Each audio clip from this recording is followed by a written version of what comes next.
Muito obrigado à igreja, ao pastor Roster e a todos os queridos, porque juntos vamos hoje buscar a direção do Evangelho do Senhor Jesus para os nossos corações.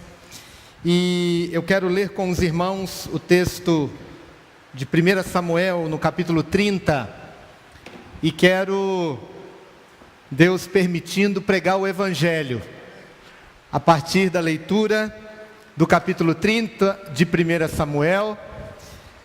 Eu vou ler primeiramente 2 excursos do texto, mas nós vamos, com a Bíblia aberta, percorrer todo o capítulo 30, à medida em que buscamos a direção do Evangelho do Senhor Jesus no enfrentamento de tragédias. Não precisamos elencá-las aqui, infelizmente elas estão em nossas memórias, mas nós vamos nos focar numa tragédia ocorrida e relatada no texto bíblico, ok?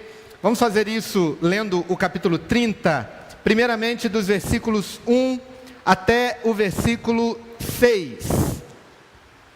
Diz assim a palavra do Senhor: Aconteceu que ao terceiro dia, quando Davi e os seus homens chegaram a Ziclague, os amalequitas já tinham invadido o sul e a cidade de Ziclague, tomaram Ziclague e a incendiaram.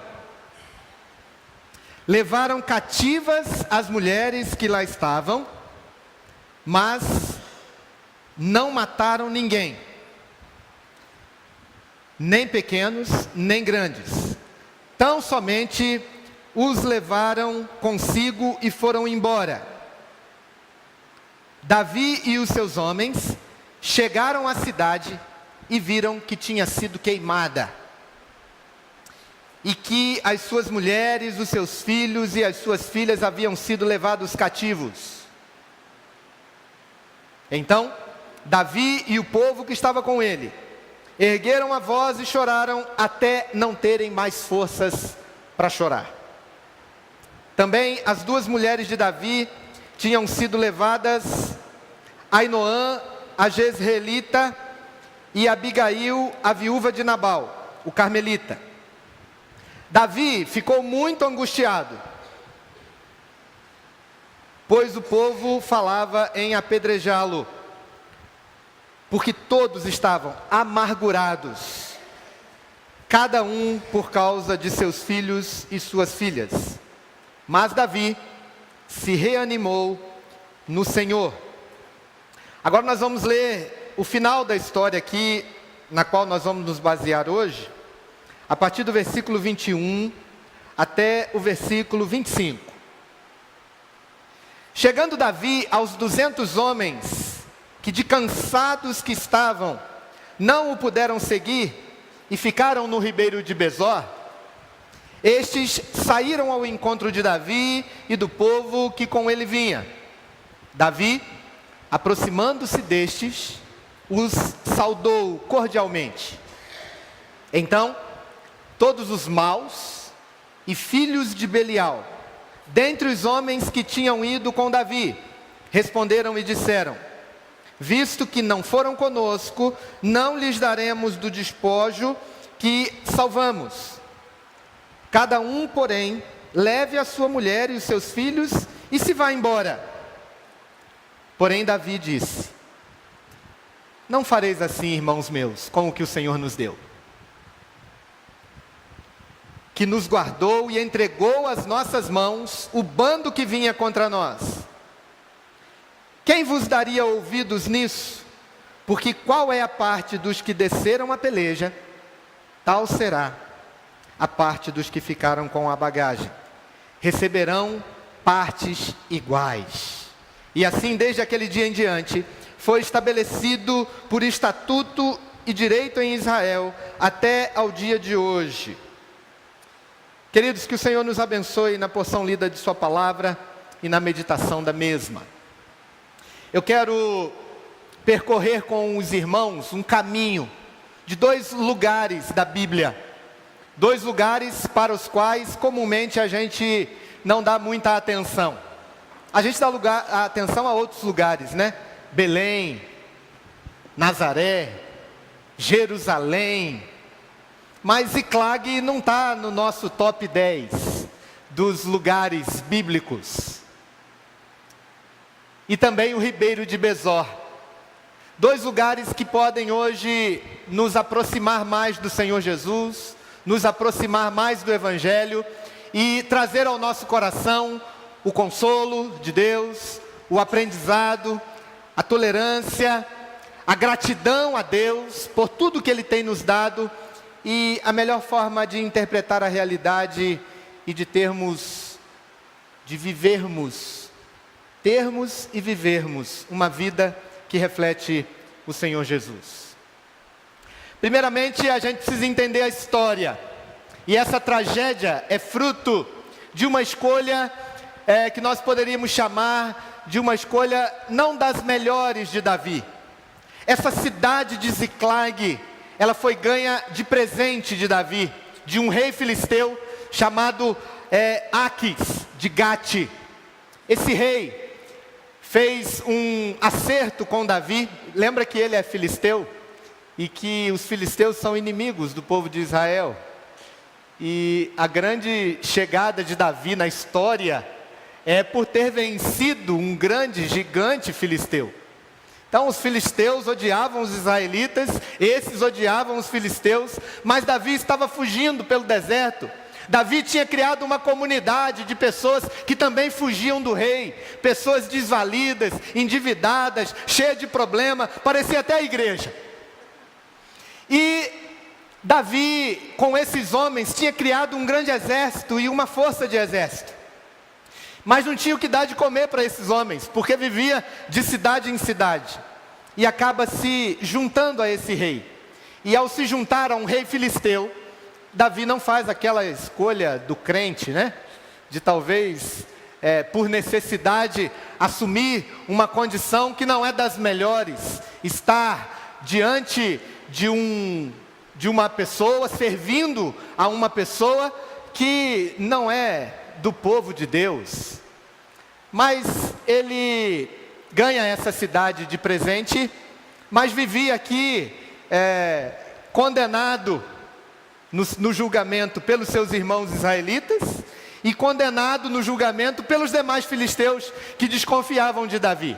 Davi tinha essa cidade, ele prestava serviços a esse rei Aquis e deixava a sua esposa, as suas esposas, seus filhos, suas posses nesse lugar, nesse canto, nessa cidade, e ia para as batalhas com esses homens. Pois bem, depois de uma dessas batalhas, até mal sucedidas por causa dessa perseguição, Davi volta depois de uma viagem de 3 dias e encontra essa cidade incendiada. Só encontra destroços, só encontra cinzas.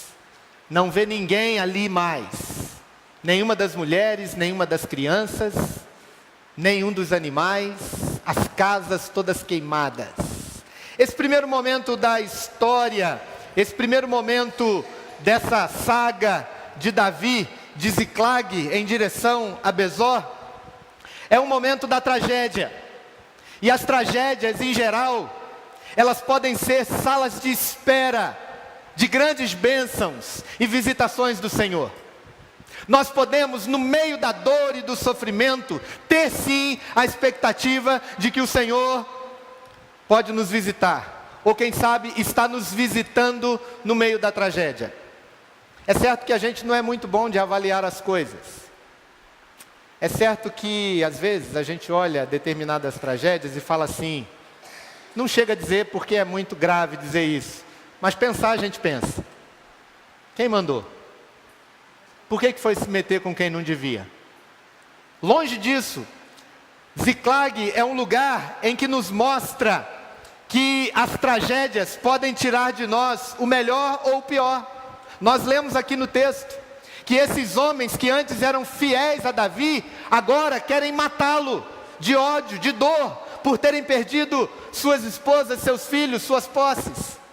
Davi tem o problema de ser um líder responsável por uma tragédia. Pensa como é você ser vítima da tragédia. Agora pensa também como é você ser o presidente de uma empresa. Pensa como é você ser o presidente de um time de futebol e ter todas as decisões nas suas costas.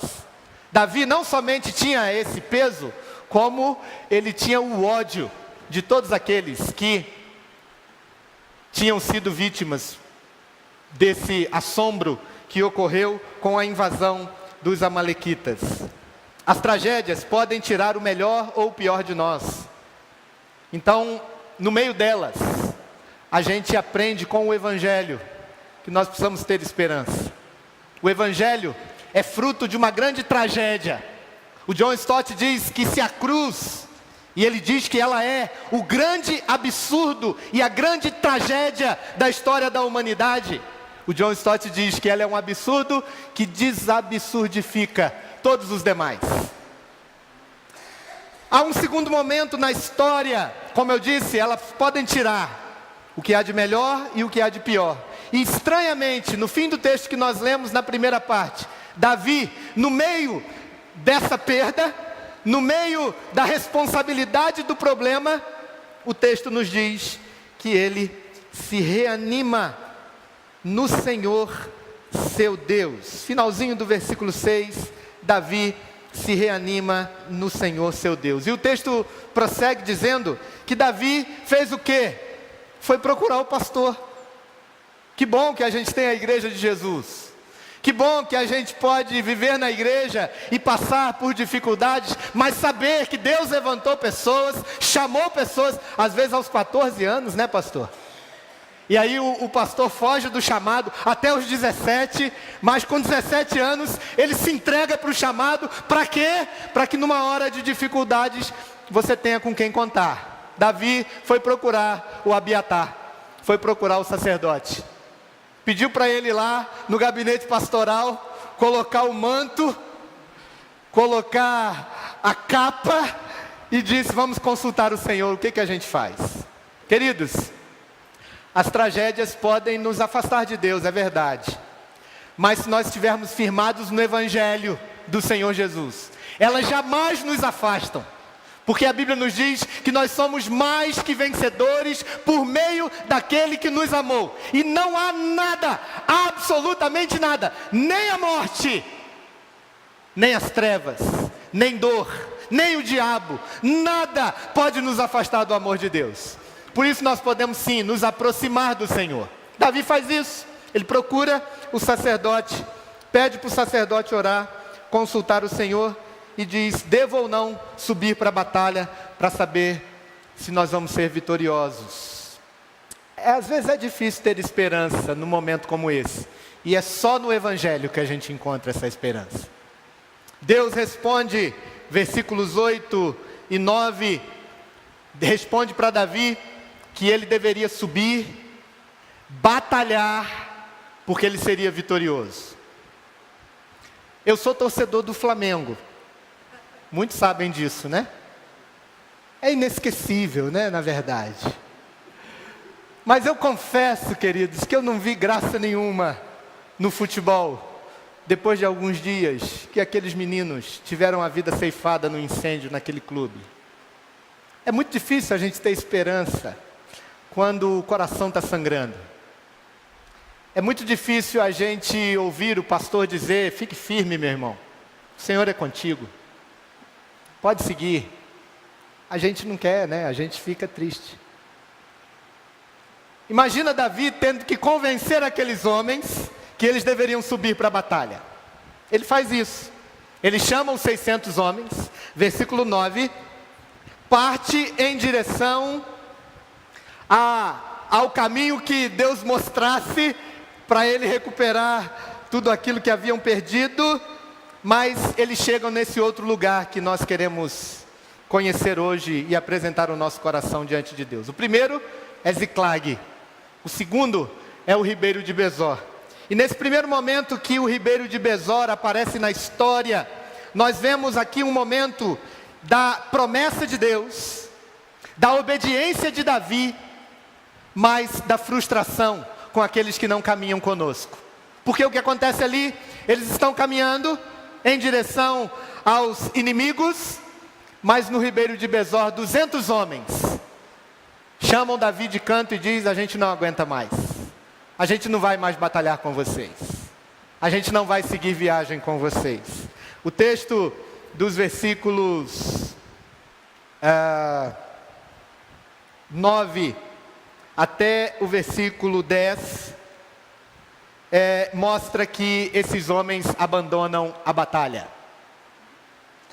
E a gente vê aqui que mesmo que Davi tenha feito o correto, mesmo que Davi tenha buscado o Senhor, mesmo que Davi tenha obedecido o Senhor, ainda virão percalços, porque um abismo chama outro abismo. E as batalhas nunca vêm sozinhas, elas vêm acompanhadas. E aí alguns podem pensar: bom, agora eu tenho certeza que eu tenho que desistir, né? Se com 600 eu não conseguia, com 400 eu não vou conseguir. Pois bem, esses homens ficam ali, mas essa parte, esse segundo episódio dessa primeira temporada, dessa peregrinação de Ziclag até Besor, nos ensina que ao levar nossas tragédias primeiramente ao Senhor, nós precisamos entender que obediência não significa que Deus fará tudo o que quer, do jeito que a gente quer e da forma que a gente quer. Obedecer não significa negociar com o Senhor por valores melhores. Obedecer simplesmente significa que a nossa vida, o nosso coração está em Cristo, e nós vamos sempre obedecer, porque Ele já fez tudo o que precisava fazer para nós. Não há que se negociar obediência. E ao obedecermos, não significa que Deus fará tudo do nosso jeito. Hão de vir percalços no caminho, mesmo no caminho da obediência. Então, nesse segundo momento, nós precisamos nos adaptar.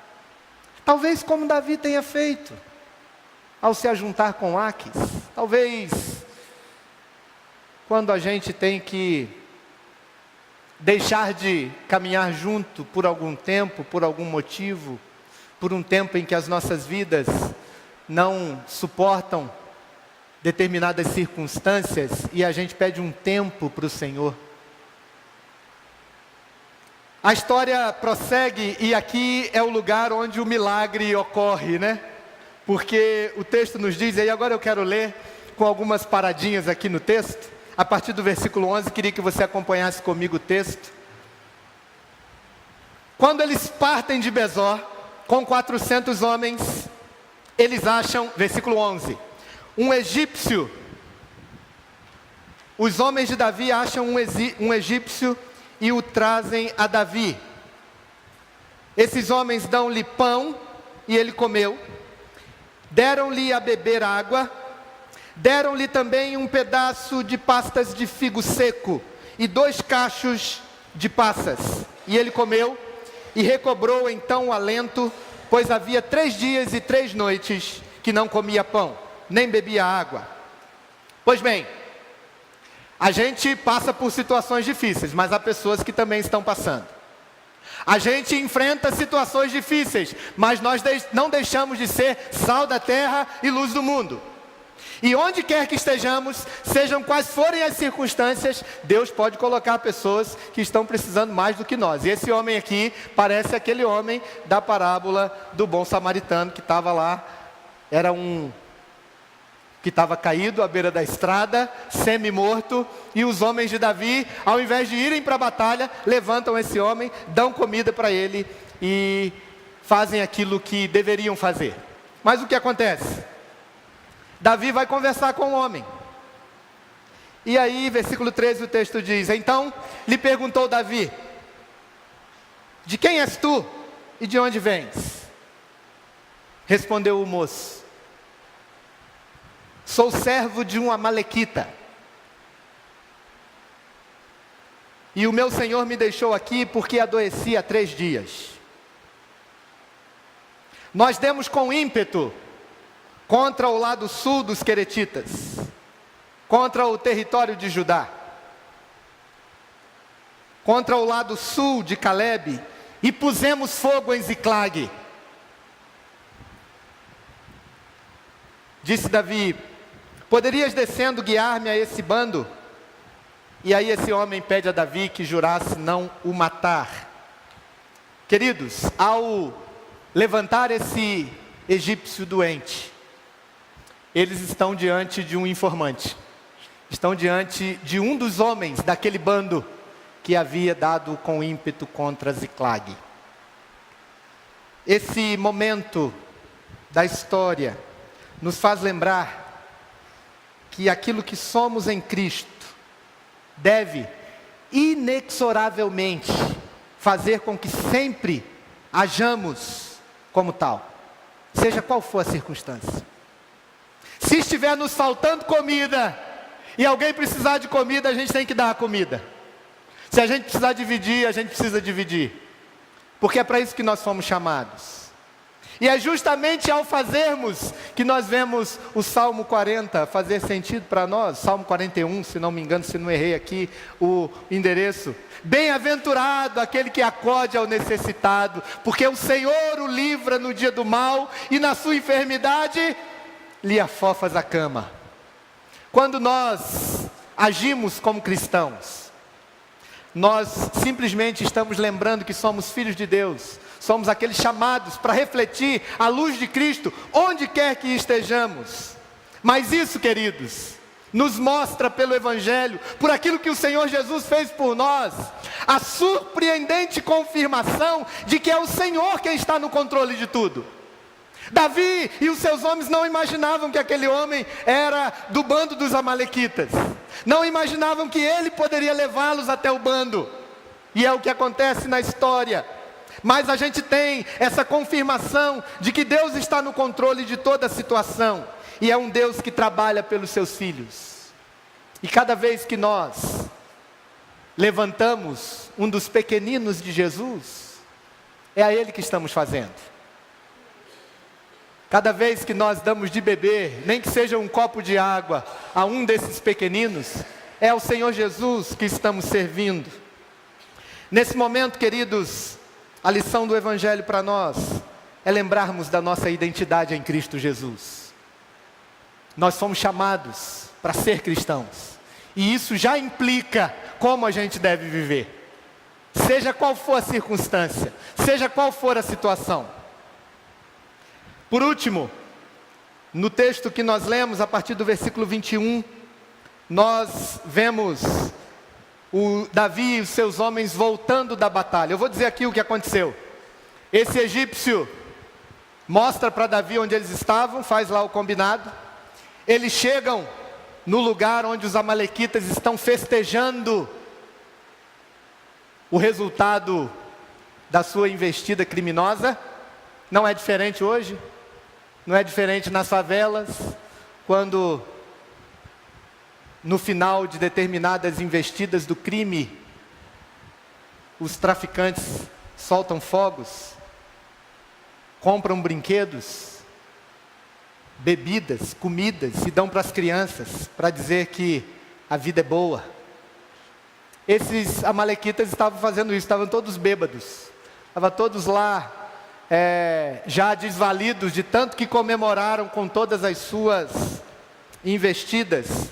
E Davi com os seus homens trava uma grande batalha e consegue recuperar, alguns fogem, travam a batalha do fim da tarde até o outro dia e consegue recuperar todas as pessoas com vida, todas as crianças com vida, todos os despojos roubados de Ziclag e dos outros lugares, e trazem de volta para aqueles que haviam ficado no ribeiro de Besor. A batalha havia sido bem sucedida. Porém, nós lemos aqui no texto que quando eles chegam no ribeiro de Besor, há uma reunião dos maiorais. E nessa reunião dos maiorais, chegam-se à conclusão de que se aqueles 200 homens que abandonaram eles na pior hora, se eles ficassem com as suas mulheres e os seus meninos, já estava bom demais. Porque, como a gente diz, né? Normalmente nós, os espirituais, né? Que a gente que coloca a mão na massa assim, Quem não colocou a mão na massa não tem direito ao pedaço do bolo. Davi nos ensina, queridos, a lição do Evangelho, de que devemos lembrar de que tudo aquilo que somos, tudo aquilo que temos, não vem de nós, vem do Senhor. Não vem de nós e não é nosso por direito, é do Senhor Jesus e dos seus pequeninos. Então a gente pode sim repartir, a gente pode sim dar em partes iguais. Essa lição do Evangelho, a lição da gratidão, eu entendo, queridos, que é sempre uma luta dentro de nós. A luta do filho mais velho, a luta de quem se doa para a obra, a luta de quem pagou o preço, acha que pagou, né? Ou pelo menos isso, pelos momentos mais difíceis da batalha e agora não querem dividir. Mas também é a hora de abrirmos o coração para receber, porque é assim que o Evangelho nos ensina, é assim que ele nos levanta. O Senhor Jesus nos deu aquilo que nós não merecíamos. O que Davi está dizendo aqui no versículo 23 é aquilo que deveríamos ouvir o tempo todo. O Senhor Jesus, o pastor, a palavra de Deus, o Evangelho do Senhor Jesus dizendo ao nosso coração: irmãos meus, não façamos assim com o que o Senhor nos deu. O que nós estamos fazendo com aquilo que recebemos do Senhor? A Bíblia nos diz que esses homens que não queriam repartir os despojos eram maus e filhos de Belial. Eram aqueles que não tinham a bondade de Deus, não tinham recebido, ainda continuavam no seu estado. Queridos, muito prazer, esse sou eu. Muito prazer, esses somos nós. Todas as vezes que ou não nos sentimos dignos e por isso rejeitamos a graça de Deus em nosso coração, porque achamos que deveríamos ter feito mais e não somos dignos de entrar no ministério, não somos dignos de acolher o outro, não somos dignos das graças de Deus em nossos corações. Ou somos nós, quando achamos que essas graças pertencem a nós, e nós é que devemos guardá-la e distribuí-las segundo a nossa justiça, e não a justiça do Senhor. E eu queria terminar lembrando 3 aspectos sobre a generosidade e a gratidão que o Evangelho nos ensina. Primeiro, que a gratidão é sempre uma luta pela santidade. Para que nós tenhamos um coração grato, para que nós passemos ilesos pelas situações difíceis, nós precisamos lutar contra o velho homem, precisamos sim colocar o nosso coração diante de Deus e pedir ao Senhor para que sejamos cada dia mais parecidos com o Senhor Jesus, senão a gente desvia, nem que seja no pensamento, isso também é pecado, nem que seja na avaliação, isso também é pecado. É sempre uma luta pela santidade. A nossa tendência é contrária a isso. Eu posso te dar 2 exemplos. A Bíblia nos ensina no livro dos Salmos, existem gêneros. Existem os salmos de lamento e os salmos de ação de graça. São os 2 gêneros mais frequentes nos salmos. Sabe quantos são os salmos de lamento? Cerca de 90. Sabe quantos são os salmos de ação de graças? Não chega a 30. Os demais são divididos em todos os outros gêneros. Veja qual é a nossa tendência. Veja quando o Senhor Jesus cura 10 leprosos. O Evangelho é sempre um aprofundamento daquilo que aprendemos no Velho Testamento. A lei do amor de Jesus nos dá ainda muito mais o peso da gratidão por obedecermos à lei. Porque ele ensina que de 10 leprosos, apenas um voltou para agradecer. A nossa tendência é ficar com os 9. Ninguém se engane. Eu não me engano. Eu preciso lutar com o Senhor e lutar com a minha natureza pecaminosa, para que de fato eu seja grato. Segundo lugar, a lição de gratidão tem a ver com a fonte, tem a ver com reconhecermos que tudo que temos, tudo que somos, tudo que produzimos, não veio de nós, mas veio do Senhor. Tem uma expressão muito linda nas confissões, quando Agostinho está orando a Deus, quase que num êxtase, e ele diz o seguinte: o leite que a minha mãe me dava, não vinha dela, mas de ti, ó fonte de todo bem. Tudo que temos, tudo que somos, vem do Senhor. Nós só amamos porque Ele nos amou primeiro. Nós só damos aquilo que recebemos. E é correto a gente dizer, como Davi diz: das tuas mãos te damos, ó Senhor. É do Senhor que veio, é para o Senhor que damos. E por último, queridos, nós aprendemos aqui no Ribeiro de Besós a lição da generosidade. Que nós não devemos tratar o outro como o outro nos trata. Nós devemos tratar o outro como Jesus trata o outro e como Jesus trata a gente. O Senhor Jesus nos ensinou esse mandamento. O padrão para tratar o outro não é o outro, mas o Senhor. Eu estou virando aqui a página, mas já terminou o sermão, fica tranquilo, tá bom? Eu só quero lembrar para você que às vezes nós habitamos Ziklag, mas a gente tem a oportunidade, quando estivermos ali, de nos dobrarmos diante de Deus. Mesmo que possamos estar num lugar de refúgio, quando a gente não dá conta de andar com o Senhor, a gente pode ser visitado pelo Senhor. É um lugar onde a família pode ser atacada, onde a dor pode ser, talvez, insuportável. Mas a gente ainda ali pode buscar o Senhor. O próprio Senhor Jesus chegou a pedir ao Pai: se possível, passa de mim esse cálice. Ziklag é o lugar de tragédias, mas ele pode aflorar a nossa volta para o Senhor, a nossa busca para o Senhor, para os homens de Deus, para aquilo que o Senhor quer de nós. Às vezes ele pode ser o lugar onde a gente está há tanto tempo tentando a gente mesmo resolver. Ele pode ser o lugar do limite das nossas forças, mas é o lugar onde a proteção de Deus, estranhamente, se faz presente de forma definitiva. O Ribeiro de Besós, queridos irmãos e irmãs, é o lugar, num primeiro momento, da total dependência de Deus, quando a gente às vezes não consegue mais caminhar. É o lugar onde a gente pode dizer: Senhor, o Senhor sabe que eu não estou aguentando. Cuida de mim aqui, enquanto eu dou uma descansadinha, enquanto eu dou uma paradinha. E eu sei que depois pode ser que os meus irmãos não me aceitem, mas eu sei que o Senhor me aceita.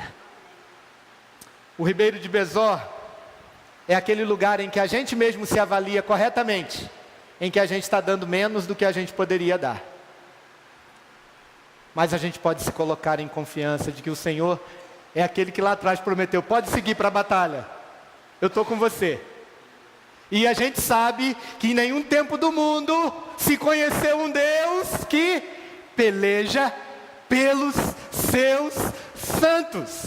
A nossa batalha, queridos, na vida não é nossa, é do Senhor. Agora, o Ribeiro de Besós pode ser o lugar da gente acolher quem precisa mais do que nós, da gente abrir o coração, mesmo quando a gente achar que não há mais forças em nós. E foi justamente na entrega de Jesus, quando Jesus disse: Pai, entrego a Ti o meu espírito, é que nós fomos acolhidos pelo Senhor e o nosso pecado foi perdoado. Deus mudou a sorte de Jó, quando Jó começou a orar pelos seus amigos. Que o Senhor nos ajude a ter neste lugar o coração aberto para recebermos a bondade de Deus. A Bíblia nos ensina que é mais fácil dar, que é melhor dar do que receber. Porque eu sei que eu e você temos dificuldade de receber o amor de Deus. Porque a gente se conhece, a gente sabe. Mas talvez a maior lição do Ribeiro de Besós não tenha sido para esses 400 homens, que como nós muitas vezes não quer repartir. Talvez a maior lição tenha sido para esses 200, que ao virem suas mulheres, seus filhos, ao reconhecerem a grande bondade de Deus, ainda tiveram mais. Assim é a graça de Deus, quando ela nos salva, ela nos tira de um estado de distância de Deus, mas ela ainda tem mais para nos dar.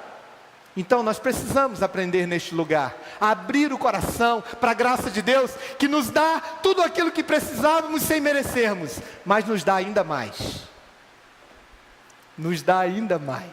Como Deus é bom, como Deus é generoso, como Ele levanta pessoas para nos ajudar, e a pessoa nem sabe o contexto da nossa vida, mas a gente sabe que é o Senhor que levantou.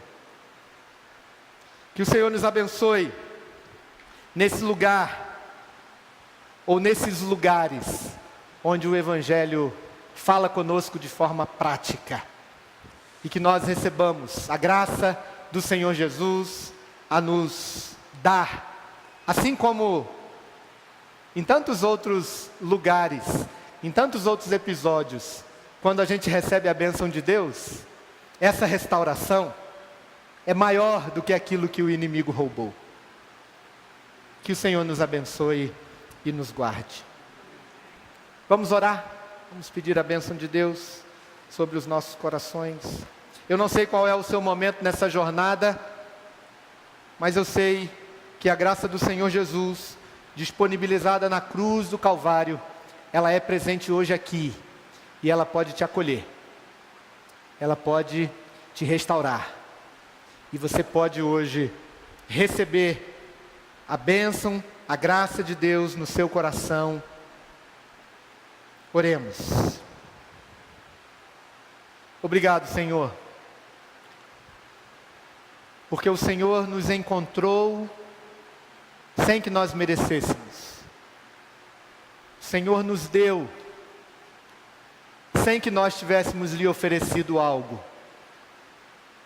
E assim, ó Deus, nós pedimos, abra o nosso coração,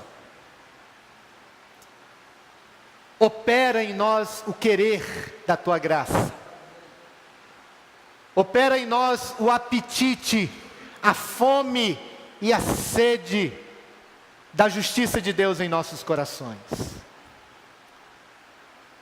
Entra, ó Deus, com a Tua providência em nossos corações, em nossas vidas. Restaura nossas famílias. Restaura, Senhor, o nosso coração. Restaura, Senhor, a nossa caminhada diante do Senhor. E, ó Deus, ajuda-nos, ó Deus, a sermos cristãos, a sermos quem somos em Ti, e podermos sim ter a resposta diante de tantas tragédias, diante de tantas situações que têm nos assustado por demais nesse início de ano. Que o Senhor restaure a Tua igreja a receber e a dar. Sejamos, ó Deus, abertos para receber e generosos para disponibilizar a Tua graça e o Teu Evangelho ao mundo.